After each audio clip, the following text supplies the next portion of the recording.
Mastering memory. The Grasshopper Trick to remember people's names. Welcome back to Mindful Psychology. Today, we have a fantastic topic lined up for you. If you've ever found yourself struggling to remember people's names, you're definitely not alone. But fear not, because I've got a game. So, in this video, I'm going to share with you the Grasshopper Trick. A simple yet powerful technique that will help you remember the names of the people you meet and make a lasting impression. Before we dive into the Grasshopper Trick, don't forget to hit that subscribe button and ring the notification bell so you never miss out on our latest tips and tricks for personal development and self-improvement. All right, let's get started. The Grasshopper Trick revolves around 6 key steps that will supercharge your memory and leave you amazed at how effortlessly you recall names. So stay till the end so you don't miss any of these powerful steps. Do you ever have trouble remembering names? Here's a simple trick. To make it easier to remember, we'll introduce it with a little joke. A grasshopper walks into a bar. The bartender says, "This is a first. Did you know we serve a drink that's named after you?" "Wait," says the grasshopper. "You mean you have a drink called Dave?" I laughed when I first heard this one. But I also told it to my daughter's friend's dad after I met him for 3rd time, and I still couldn't remember his name. "Dave," he reminded me. Now, because I associate his name with the grasshopper joke, I can almost guarantee I'll never forget it again. The trick to recalling names, and the reason it's so hard sometimes, is grounded in a simple neuroscientific fact. When we meet new people, we usually store their names in the part of our brains devoted to short-term memory. Most of the time, that's the right place for it.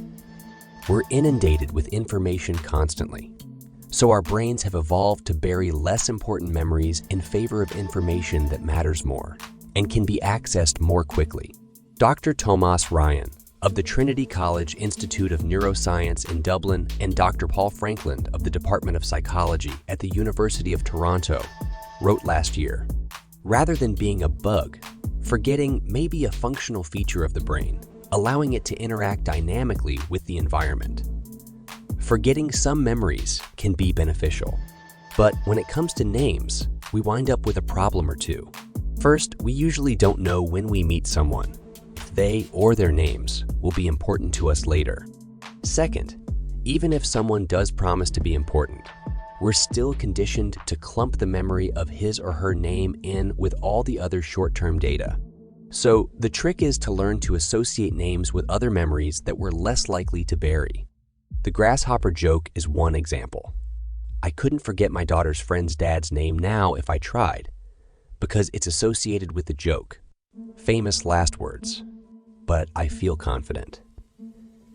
Dave. There are a lot of other techniques you can use to associate someone's name with another memory. 2. And make them more accessible. Examples might include: Number 1. Visual memories. Suppose you meet a man named John while waiting in line for the restroom. You're literally standing there, looking at the door to a bathroom. This example is almost too easy, but you get the point. For non-American or younger viewers, sometimes John is slang for bathroom, so you can easily remember that. Number 2. Word association. I find it works to think of an analogous term that someone's name sounds like. For example, if I met a woman named Emily Smith, her name might remind me of the Liberty ships the US built during World War I. My references can be obscure, but that's okay, since I'm creating them for my benefit anyway. Same thing with a woman I met recently from Turkey named Emin. I guess she's been through this before, because she suggested that I think of the fact that her name is pronounced like media, short for mergers and acquisitions.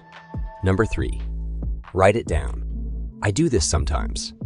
In fact, there's a holiday party I go to almost every year, and I've learned the hard way to jot down notes regarding who I met and what we talked about.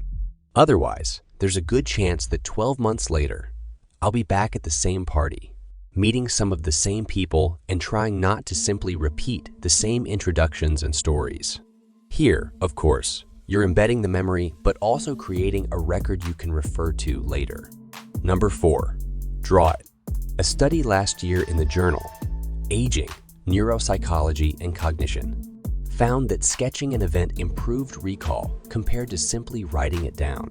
I admit, I've never tried this one, and I'm not the best artist, but even a simple line drawing with the person's name attached might help. Number 5.